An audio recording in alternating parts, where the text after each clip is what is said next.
everybody. So I have a GM order today, and they're paying $47, I do believe. I'll put it up in the corner once I edit, and it's supposed to take me about an hour and a half. We'll see.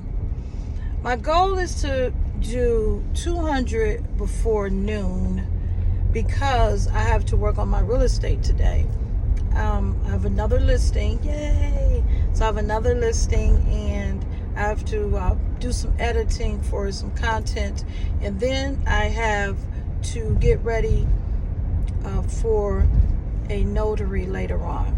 But what I want to come on here and speak to you all about is signing up for my first time home buyer webinar. Remember what we discussed?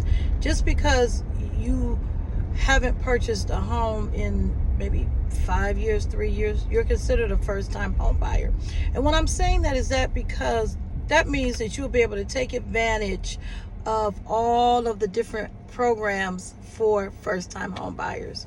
So yes, I want you guys to tune in because I'm getting a lot of repeat questions, and I want you to be able to have this webinar to be able to keep, to be able to reference back, and also you'll get tools and tips that you can hold on to handy and kind of like a checkoff list on what you need to have. We're going to talk about everything from credit to the type of home you like and everything you need to get prepared. And also, if you are selling your home, I'm also going to have a guest visitor here to kind of help us out. I'll let you guys know about who that guest visitor is, but it'll be somebody in the industry that will be able to give you some insight. So I'm super excited about that webinar that I'm going to host.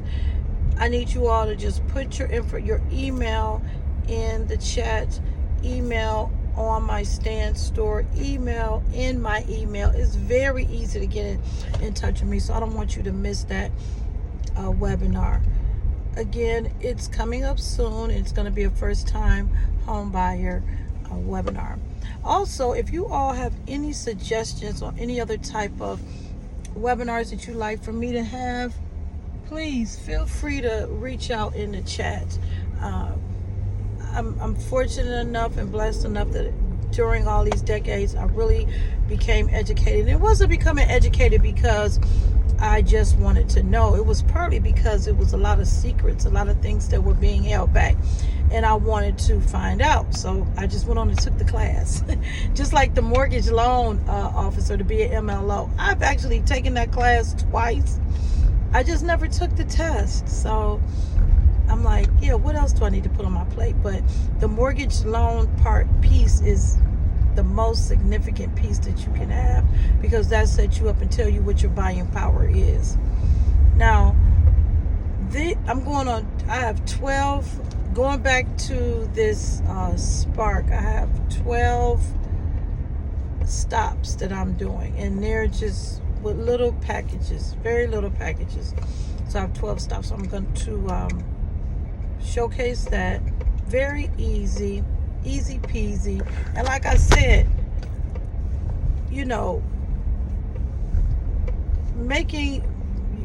when you're a solopreneur, you pretty much can make your own schedule, but you make it towards you. And when I say solopreneur, I just don't mean just you. Yes, solo is one person, but solo can also be a having an assistant, someone that you, if you want to call them assistant. I don't like using the word assistant. I like using the word team member, partner, because without them, there would be no you. You need that extra help. Or it could even be a person that you have entering all your data in to do those next steps. As far as with real estate, that's another thing, because yes, I can book the listings or book for the buyer, but entering all that paperwork in, it's a lot. I think I turn right here. I think I do. Okay, guys, let me get off of here. I am hearing these, and I'll get back with you later. Share,